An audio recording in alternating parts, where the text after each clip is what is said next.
diterima langsung oleh presiden kita pada waktu itu, Presiden Jokowi, dari Pangeran MBS Muhammad bin Salman.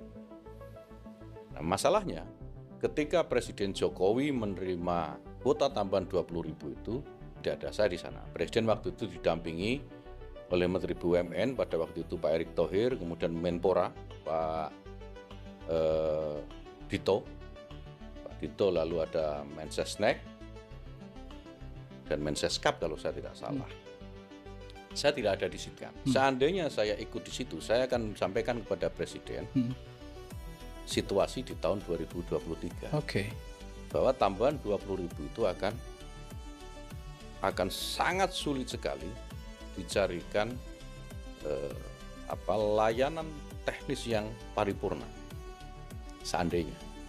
Faktanya bahwa ketika Presiden Jokowi menerima tambahan kuota itu, saya tidak ada di situ, sehingga saya tidak bisa memberikan pertimbangan. Dan terus terang saya agak kaget ketika Presiden Jokowi mengumumkan mendapatkan tambahan kuota 20.000 itu, yang ada dalam pikiran saya itu selain bagaimana menyiapkan hal teknisnya, sementara 8.000 tahun 2023 saja seperti itu kacaunya gitu ya. Yang saya pikir adalah